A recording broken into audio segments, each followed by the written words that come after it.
Thanks for staying with us. Now, some Ghanaians residing in Germany have submitted a petition to the Commission for Human Rights and Administrative Justice, urging an immediate investigation and prosecution of all actors involved, particularly state institutions, in the reported destruction of the Tano Anwia Forest Reserve in the Owi municipality of the Western region.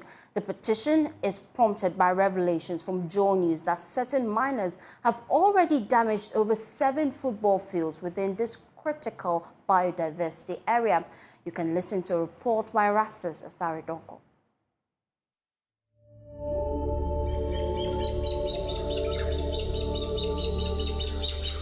The Tano Anwia Forest Reserve in the Owi municipality covers part of the watershed of the Tano River. It was gazetted as a forest reserve in 1955. Experts say it meets one or more previously established criteria for identified sites of biodiversity importance, including important bird and biodiversity areas. But this evergreen forest is in for its worst nightmare. An illegal miner has already invaded compartments 74 and 75 of the reserve. Large parts of the forest have already been reduced to pits and gullies. The devastation stretches deep into the reserve. Our investigations established that the Enchi District Forestry Commission knew about this nature crime 3 months back.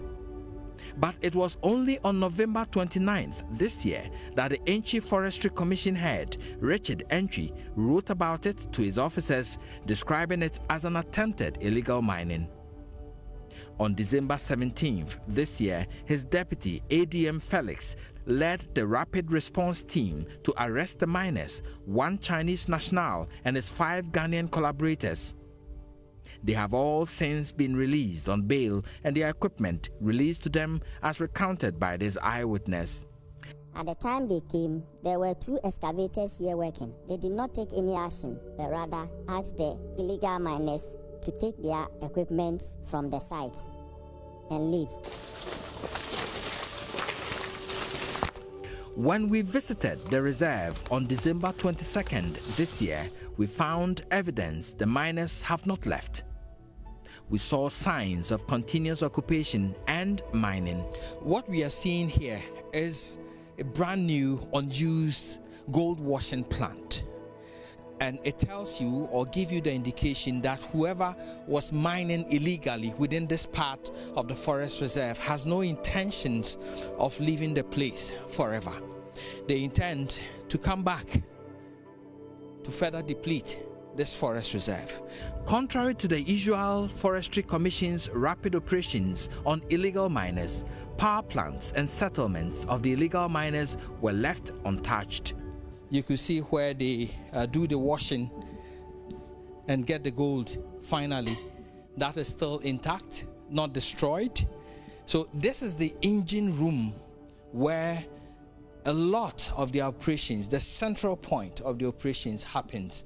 And you ask yourself, why did the Forestry Commission Rapid Task Force that came in here on the 17th of December decide not to burn or destroy this particular place? I confronted the 2 forest guards tasked to deal with the nature crime in the forest. Last time I buy and you say yes, a rapid phone will but so no me as a young comra. See, it is more beauty and no more. Say who's or more, and I think say immediately you should destroy it. Yes, it's me quite a bomb manager man by Friday. No, and answer what's in a ground. Bit my baby take yourself. 2 days after our visit, the Enchi district sent forest guards to go and burn the materials left behind. We learned that an NPP executive in the area was responsible for the mining in the Tano Anwia Forest Reserve. When we contacted him, he claimed his mining was in a farm-admitted part of the forest.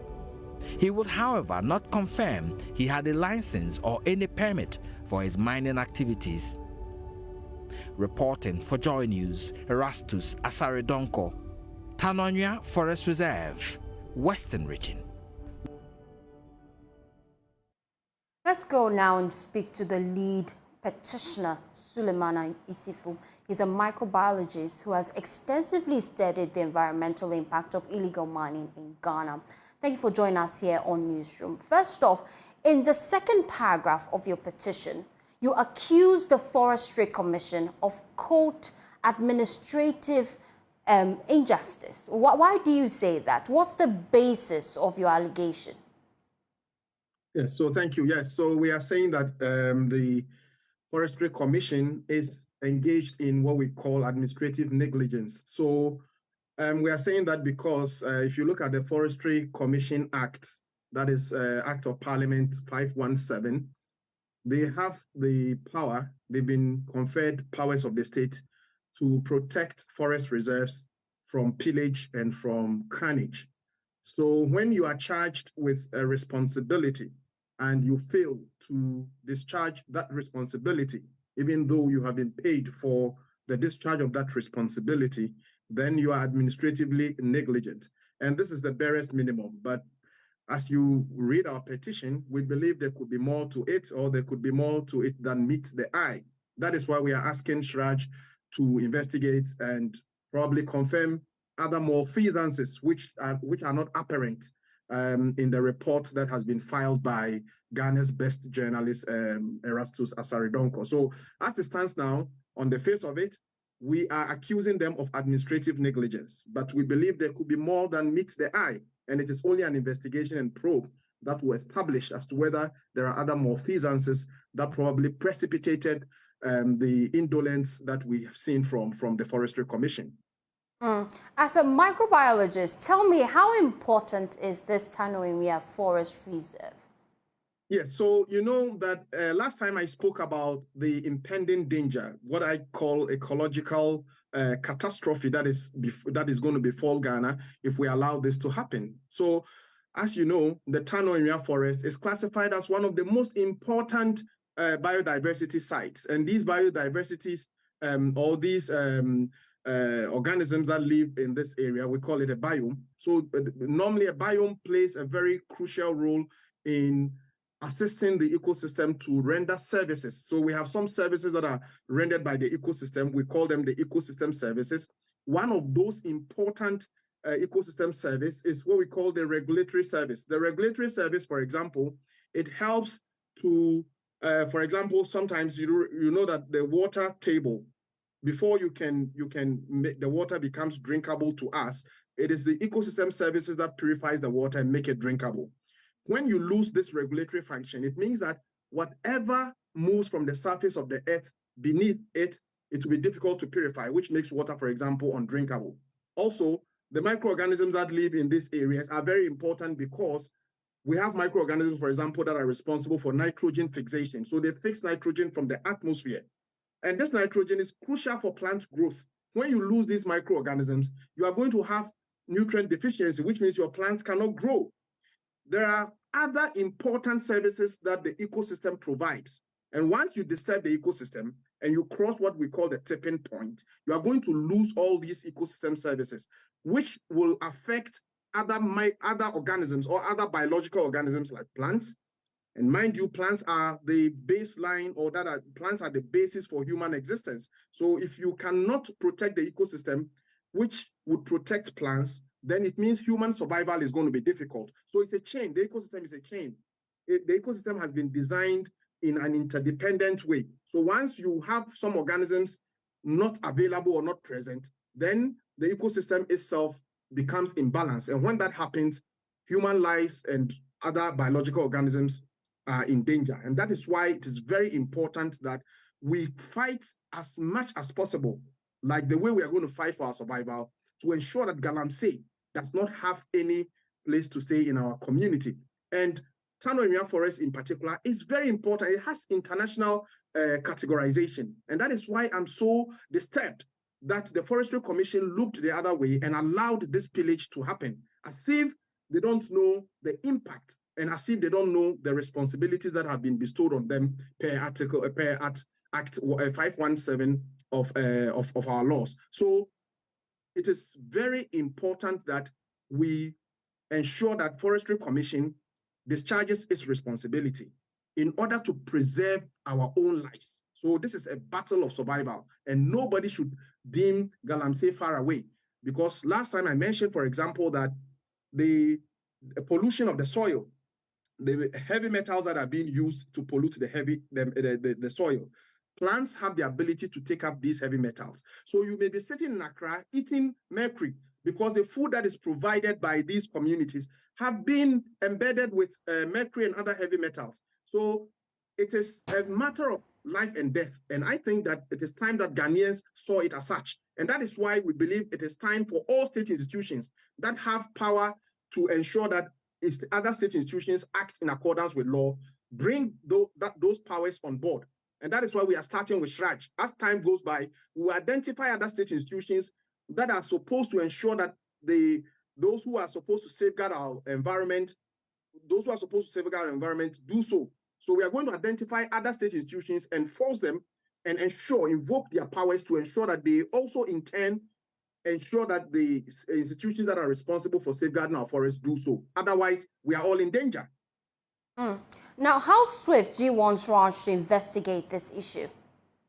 Yes, so I mean, 1 day more is even too long, because I've mentioned the effect of this on the environment and the ecosystem is unquantifiable, it's unimaginable.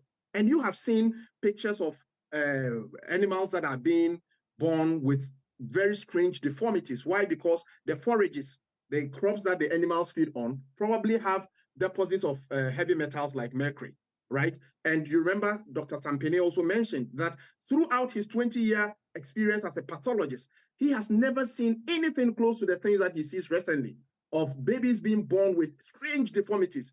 And per his preliminary investigations, after harvesting the placenta of the moms and investigating what is inside the placentas, he saw flocks of heavy metals like mercury in the placentas of the moms of these babies. And that is why probably these babies are being born with deformities. So 1 day more is too long.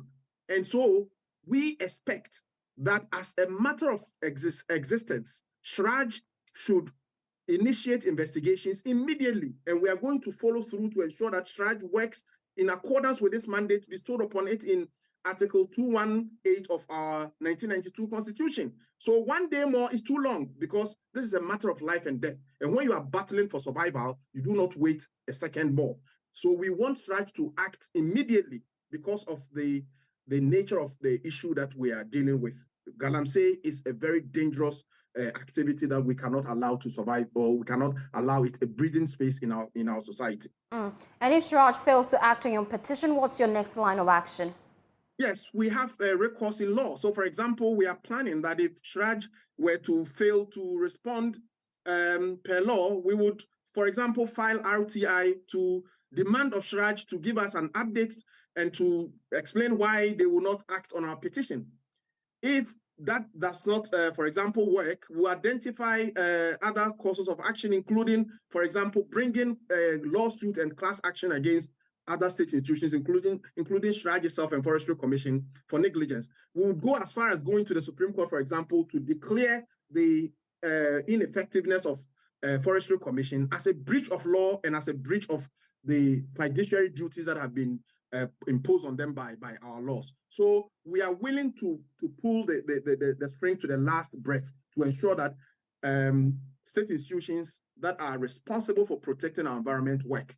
And there are other state institutions that can force those protectors of environment to work. And one of them is SHRAJ. They have to set up and ensure that Forestry Commission, EPA, and all those state institutions that are being paid with our taxes, they set up and work. Otherwise, we are all in danger. There's nobody that is safe from this catastrophe that is going to befall us if we allow Galamsey to survive.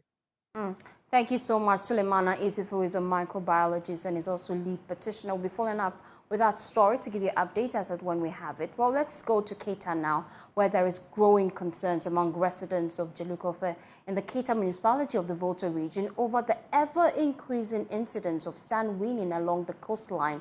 This activity, according to fishermen in the area, compounds by occasional flooding in communities due to high sea tides. Stanley Niblow's report. Right to you. The Kata municipality is located between the sea and the Anglokata Lagoon. The area also has a very low-lying landscape, making communities like Jalukopa, Degbi, Anyangwi, and Jita susceptible to flooding when there are high tides.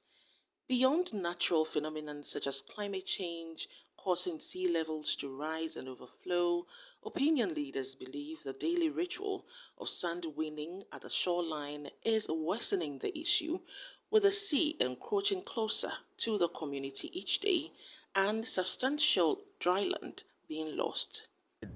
We are shouting for what? Harbor. So if you are doing this, can the government help us? If you are doing this, the government can help us. We shouldn't blame the government, we should blame ourselves. This is the same as what Galamsey. The same as Galamsey. Oh. So if we didn't take it seriously, if it escalates, no one knows what will happen. But how frequent do they do this? Oh, day and night. Day and night. This one I can't do, so I saw them within the sun. And this evening too, I saw you also saw them within the sun, which is very bad. Seth Kade, the chief fisherman at Jalukopo, expresses concern about the impact of sand winning on the landing of fishing canoes, stressing the severity of the cost. There's a specialized transportation for sand winning in the Kata municipality. They are often rickety trucks specifically crafted to transport sand harvested from the beach. The news team's presence at the shore prompted some sand winners to retreat, while others remained adamant. We've been talking about the sand winning, but they're not listening to us. EPA, they should come and do something about this. If they arrested at least one or two of them, they will put a stop to it. Put them before court. Residents are therefore calling on government to construct a sea defense as a potential solution to mitigate the recurrent flooding in the area. Stanley Nee Blow's report, read to you.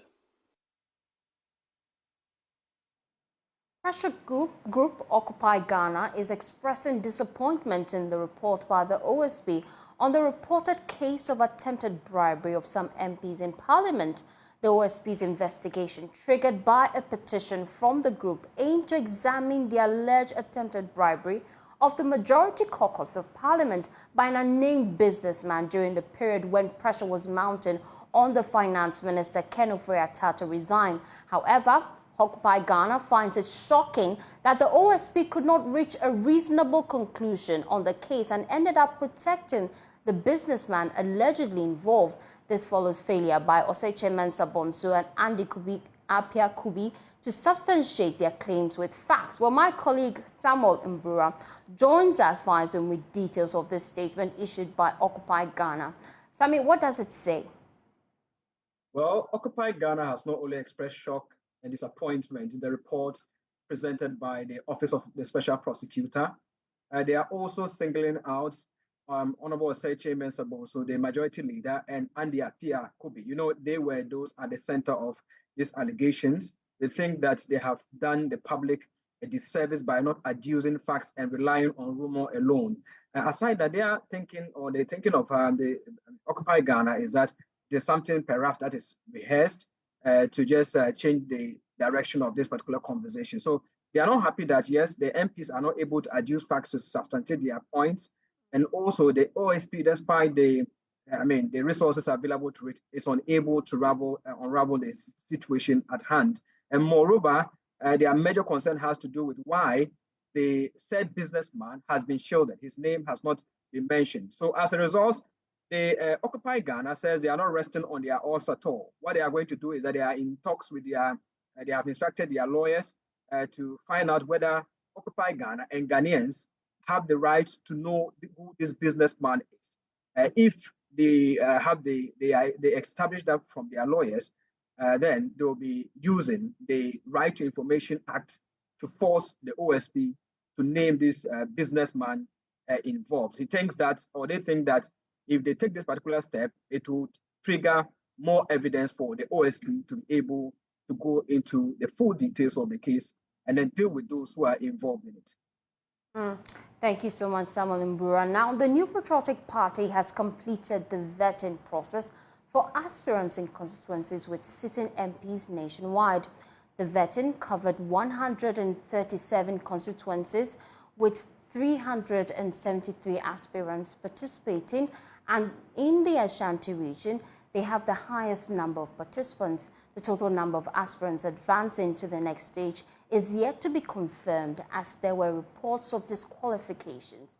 Well, we'll go on Zoom shortly to speak Haruna Mohammed, but let me bring in my colleague Samuel Mbura, who happens to still be in the political decks. Now, you've been monitoring the vetting process so far. What have been your observations?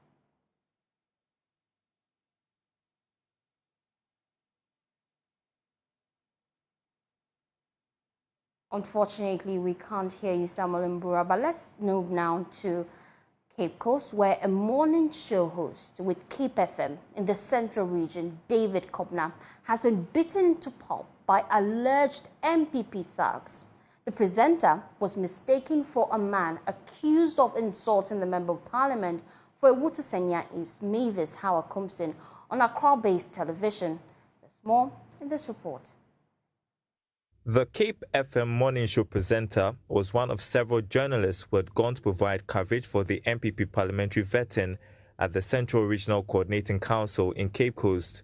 Reports suggest while there, some thugs in Mavis Howard Kumsin's T-shirt approached and rebuked him for allegedly insulting Howard Kumsin. The thugs subsequently subjected him to physical assault. They would not listen to any explanation offered by the victim as they pounced on him, slapping and knocking him several times, causing him to fall to the ground. The timely intervention of his colleague journalists saved him. Guy back home said, Daddy, no, they bought me. Said, I don't know. They bought me. So as I stand here, I'm feeling body ache and dizziness from the beatings that they subjected me to. At a point, I was dazed and I could not see anything. Later, when I regained consciousness, I realized my colleagues had poured water on me. The thugs that assaulted me followed Howard Kumsin to the vetting.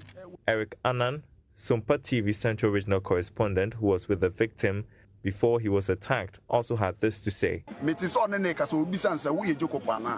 I overheard one of the thugs questioned whether he is Jacob, but he said no. They were not convinced with the answer, so the victim decided to show the thugs his identity card. But before he could say Jack, they slapped him from behind. Another eyewitness, Isaac Dazi, is calling for justice. We emphasize that the way journalists are treated in this country is bad. We are seeking justice for our colleague and also urge the current and future government to prioritize the safety of journalists. The Central Regional Organizer, Anthony Saki, has pledged to help identify the perpetrators. The case has since been reported to the Kotukraba police.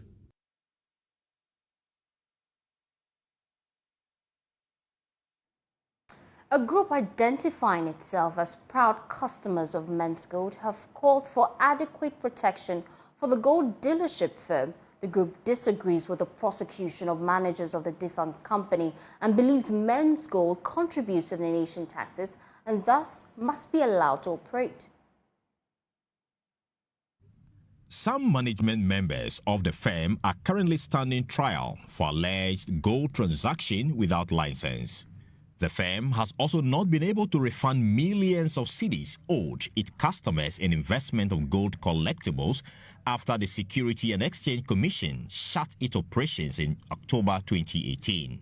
However, a new group calling itself Proud Customers of Men's Gold is holding a dissenting view on the closure and trial of the company's managers. According to the convener of the group, Maurice Ampao, Men's Gold deserves another chance. We, being proud customers of Men's Gold, believe that Men's Gold is a legal entity established by law, recognized by the Registrar General of Ghana, and is still in existence. Men's Gold has not been liquidated or has not been killed. It still exists. The structures and institutions still recognize Men's Gold. Therefore, we believe that Men's Gold as a legal entity needs to be protected and needs to be in existence to continue. He said the ongoing prosecution does not serve the interest of the customers. Granted that the matter before the court, the prosecution of number one, will end up in two things. Two. Number one, either number one will be convicted and sentenced. And the sentence can come in any form. It can be a fine, it can be a custodial sentence, it can be a pardon and other sentence. And all number one will be acquitted and discharged. In both scenarios, it does not serve our interests. It doesn't bring back our money. So to us, what is happening in the court does not serve the prime interest of the main customers. Because if number one is incarcerated, we don't get our money back. If the number one is acquitted and discharged, we don't get our money back. But what will make us get our money back is to continue to believe in what number one stands for.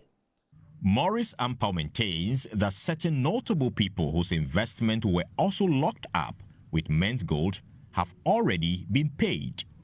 It is evidence before the facts in the court of competent jurisdiction, before the court of financial court. One, the facts of the case is that a lot of our customers have received their investments.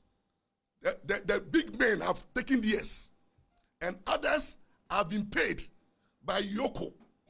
So why do you think that when others, without the court process, have received their money, then we sit down and we say we are waiting for the court? The proud Men's Gold customers want the state to rather find effective means by which all customers would be paid. You're watching Joy Newsroom. We're taking a quick breather here. We'll be back with more. Do stay tuned in. Thanks for staying with us. We're a home of independent, fearless, and credible journalism. Now let's take you to an extraordinary setting where, amidst the serene backdrop of a cemetery, educators at Tafianu DA Basic School contend not only with each other's voices, but also with the regular grazing of sheep that mingles with the noise of passing cars and motorcycles. The pupils struggle to carve out moments to focus and learn in class due to their deplorable pavilion structure. Through it all, Tafianu DA Basic School remains a beacon of hope, a symbol of unwavering community spirit. Sarah Blade Souza comes your way with this week's edition of Ghana's School of Shame, sandwiched between a cemetery and a sheep pen.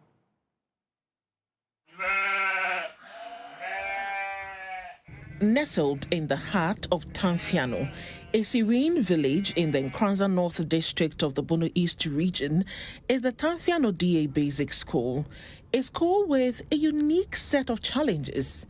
It is the first school I have seen that serves as a burial ground and a sheep's pen. Yes, a cemetery and sheep pen sandwiched school, or describe it as between the final resting place of the departed and the bustling activity of a sheep pen.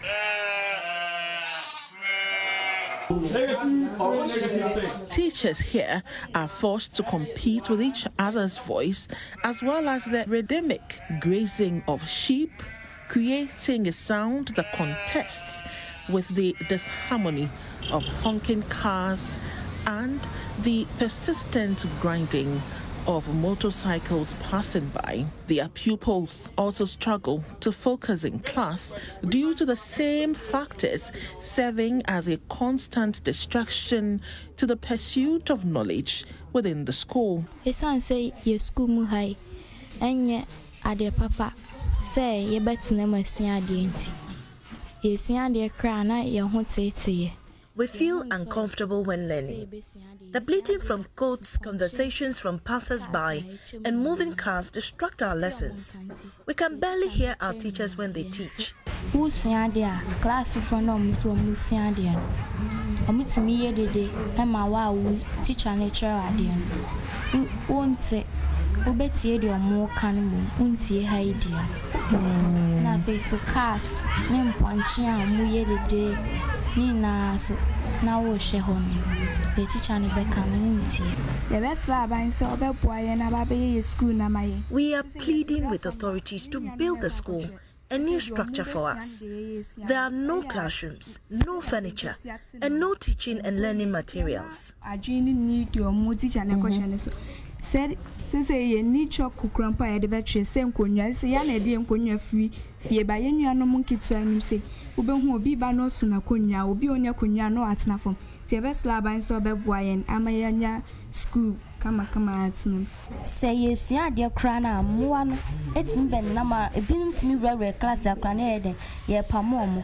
The animals sometimes enter our classrooms while we are learning, and we would have to stop and drive them away. Our attention is always divided because while listening to the teacher, you're also tempted to focus on conversations and activities going on outside.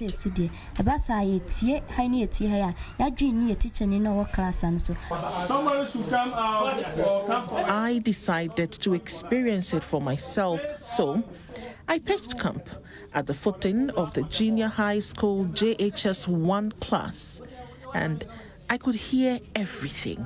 Here, the JHS 1 pupils are learning science.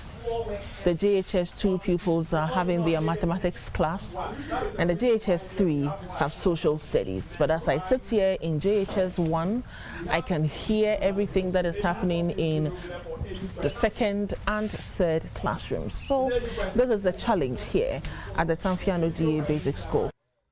Now, the history. Until 2016, the school lacked a JHS wing. Pupils aspiring to continue their education beyond the primary level had to embark on a journey spanning approximately 4 miles to Bodom or Kokuma. The construction of the JHS wing, achieved through communal labor, marked a milestone in the school's development. However, for 7 long years, the community has hung on to the hope that authorities would transform their makeshift pavilion into a complete classroom block, providing a conducive environment for teaching and learning.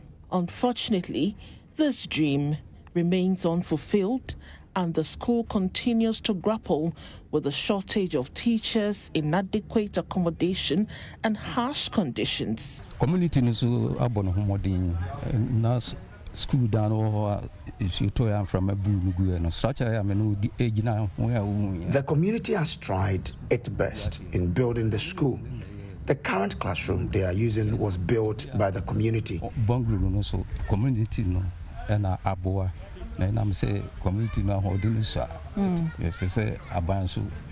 we will urge the government to help develop the school and also post more teachers to the community. Problem Emma Bribia teachers no shower hanese. You supposed to be bad, but your better accommodation na 18. The reason why teachers refuse to be posted here is because of the accommodation issues. The community bungalow is just 3 rooms, woefully inadequate for more than 3 teachers. Also, there are no rooms for rent.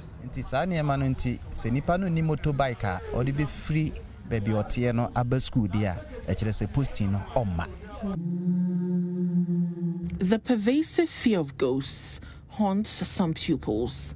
This fear, perhaps symbolic of the uncertainty surrounding the future of Tano Anwia Basic School, adds another layer of complexity to the challenges faced by both educators and pupils. I'm saying I was school on until I'm a school and I show me say me who for parenting who cranama. We are scared due to the closeness of the cemetery. We always get drenched whenever it rains because of the leaking roofs. We need help. Who are you for? Helen. Monsieur. Who's roading? Monsieur Musse and Monsieur says some I be Pia Babachim. If you say every car where you school, I bus school car, it's say Yeah, yeah, ba. Yentimi suade ye. Atama so be free abana manfo aba be jot mon ne manema gu ayuno so nyina. Obeba fe na be fe na be. Chris Ameyao and Mr. Pia are two of the three teachers who handle the junior high school. They did not shy away from sharing their frustration. One teacher teaching here, the voice you also hear at the same time. The children is also listening to what different person is what teaching, so it becomes confusing. At times, even a teacher may create a jokes in one of the class, whilst some of them will be here laughing. Obviously, because of the nature of the structure. In this locality, we find it difficult because the teacher, you don't have much teachers over here.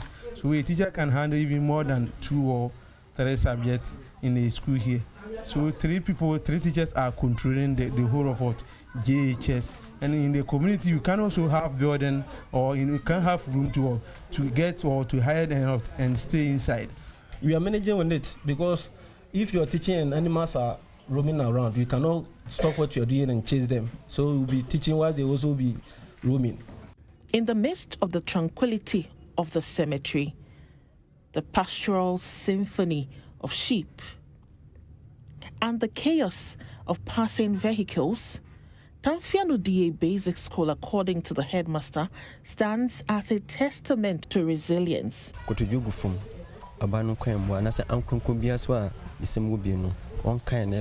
all these challenges, the students still do well in academics and competitions. So, I know that if things improve, we can do better. Upon all these stretches, better accommodation, we can do better. The community, undeterred by the myriad of obstacles, continue to hold on to the hope that one day their school will be transformed into a haven of education, free from the distractions that currently pervade its grounds. Let's head now to the OT region, where every market day about 500 pupils in that region put their education on hold temporarily to embark on a journey that combines lessons in perseverance, and the pursuit of dreams. Well, this is a story that sheds light on the determination and resilience of young students in Ghana. Mahmoud Mohammed Nuruddin takes us to Dambai, where the remarkable journey of pupils begins. We are here in the bustling town of Dambai, in the heart of the OT region, where the local market serves as a backdrop for an extraordinary story of ambition and sacrifice. It is early morning and the air is filled with anticipation as young students, some as young as 10 years old, prepare for their unique daily journey. These eager faces belong to peoples who leave their textbooks behind and instead pick up tubers of yam and other goods. Their mission is to raise money for their educational needs.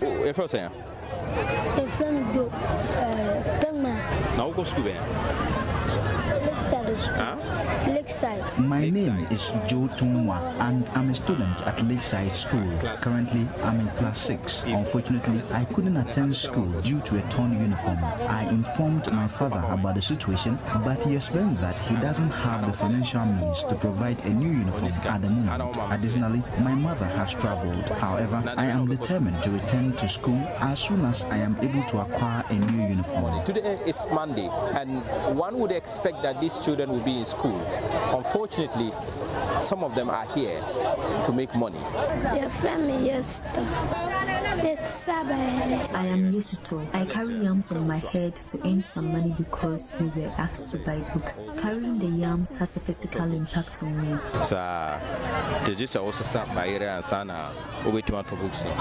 And how? Yesuto Kojo is not alone. Hundreds of others share the same goal. books and mommy see she share by learning say and yaska can I study at home money with their mom. Since the reopening of schools, I haven't had any exercise books for my studies. To address this, I've been working in the market, carrying yams to help my sister raise money to buy books for me. I earn 7 Ghana cedis for carrying 100 tubers of yams. My parents live in the village, and when we ask them for money, they are unable to provide it. My sister also takes on various jobs in the market, and we pool our earnings to buy my books. I am currently in class 6. I require both exercise books and notebooks. Specifically, I need 18 exercise books. Each pack of exercise books costs 60 cedis. Exercise book no see packet in 60 Ghana. And a notebook no back pay 8 cedis and I be 10 cedis. It's minimum notebook ni there minimum 5 minimum say about 5. Here is a local teacher, Isaac Baba. Most of the time, being a teacher and then being in a classroom on Mondays, you wouldn't see most of these guys in school. Most of them come to look for what they will get as the daily meal for the week. My name is Bridget Ado. It is not a duty of the child to feed the home or to bring something on the table. But in some cases, you can't help it. In some cases, you can't help it. But what needs to be done is the mothers need to let them go and close and come in the afternoon to come and help. At the vibrant Dambai market, these children enter a world of barter, negotiation, and hard-earned income. They work tirelessly until late afternoon when they begin their journey back home. My name is Siafra. Those of us residing in Dambai are experiencing a state of poverty. Many of the children in our community are self-reliant, as they are compelled to seek small opportunities in order to support themselves financially. I am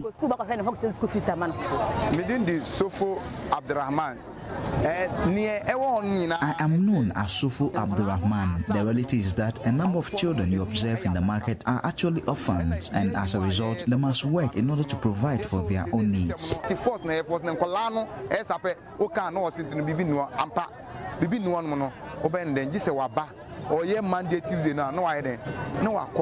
Despite this routine, these children remain committed to their studies. I need to earn some money to cover the cost of the textbooks that were sold to us at school. The books are priced at 30 cedis. While my father is at home, my mother is currently at the market. Whenever I request money to purchase my school supplies, my parents accuse me of simply wanting money to spend. It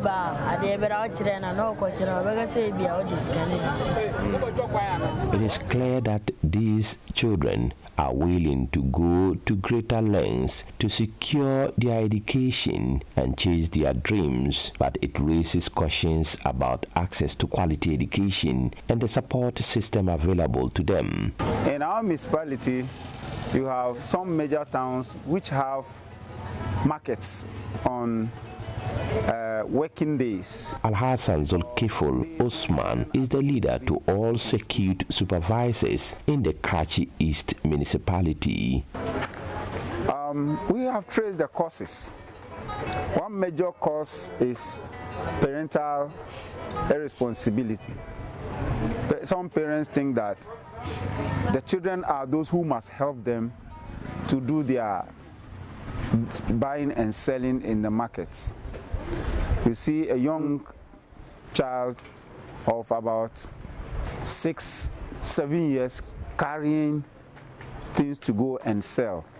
The municipality has 4 market days, and about 500 children miss school every market day. You have Injari, Thursday. You have Dambai, a major town, is Tuesday, Monday, Tuesday. You have Airam Thursday, Askoko Thursday, Paripari Friday. All these days, you go to the towns there and children of school-going age, they are in the markets selling. Some of them doing some odd jobs in the markets. Close to about 500 children can be found in the market. Some sewing to get something, they have to go and sew sacks. Some they have to go and carry yam. Some parents give them things to go and sell, and a host of things they do in the market. Al-Hassan also mentions another challenge. The cry of poverty is what is they say is the reason why they do that. Parents bring children from those areas to town to come and have education, but when they bring them here, where do they stay? So they end up now nobody to supervise them, and sometimes getting food to eat becomes a problem, so they have to go and do those things to fend for themselves. Razak Benedicta Sakina is a girl child education coordinator at Mepekope MA Basic School. She says the situation of children fending for themselves is alarming. In my school, it's very, very alarming. You know, my community is a fishing community, and so usually on Mondays, parents take their wards to the market to go and help them sell, especially their fish.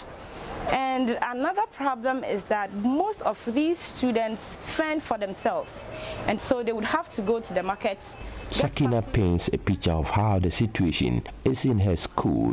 Market days, from Form 1 to Form 3, we have about half of the school not coming to school on market days. You just go to the classroom and then you realize few students in the classroom sitting to learn. Yeah, that is the situation, how serious the situation is in my school. She touches on teenage pregnancy. Yes, talking about teenage pregnancy, for some years back it was very alarming, because after these girls go to sell, sometimes they visit boys and stuff. And for some years, I think 3 years back, it was alarming. But with education and then speaking to parents and all that, I think it is reducing drastically. For now, I can't give specific figure, but a lot of dropouts as a result of this market. If these children continue to go to the market, dropouts will continue. These children end up becoming a burden to the society. As these children continue their incredible journey, they remind the public of the enduring power of education. Their dedication and resilience are testament to the potential that exists within every child. It is the collective responsibility of stakeholders to ensure that they receive the support they need to strive, both in and out of the classroom. Al-Hassan says separate meetings, discussions, and sensitizations have been held, but the resultant effect is yet to be felt. A lot of education. Mondays, we go to the radio station, we buy airtime, we talk and talk and talk and talk. So it's a serious situation, and we are, anyway, we will not throw our hands in despair. We'll still be finding a way of trying to get them out of market. We have tried that in 2015 to go to the market, get them and get their parents, and find a way of resolving that issue. So we arrested the children in the market and announced for their parents to come. Their parents came. Their parents even ran away, and they didn't come close at all. And at the end, feeding these children and became a problem, so we had to release them. The inspiring story from Dambai serves as a poignant reminder of the challenges many children face in their pursuit of education and the incredible determination that drives them forward. They hope their efforts will inspire positive change and a brighter future for all. A report by Mohammed Nuruddin. Exploring contemporary art exhibitions offers a wonderful opportunity to delve into and admire the imaginative expression of artists in the modern era. Well, these showcases frequently present groundbreaking and intellectually stimulating pieces that push the limits of traditional artistic conventions. While Kilebosai Mensah was at the Greater Than Less Than Cloud9 art exhibition featuring Joseph Anwia and Jeffrey Otu. Here's his report, read to you. This exhibition illuminates the intersection of two distinct artistic realms, where Joseph Anwia's tangible textured sculptures meet Jeffrey Otu's imaginative paintings in an exploration of universal themes. The association of tangible physical sculptures with enigmatic symbolic paintings sparks a dynamic conversation between the material and the abstract, encouraging viewers to delve into the details of the human experience. In an interview, Jeffrey discusses the connection of their works, revealing a symbiotic relationship.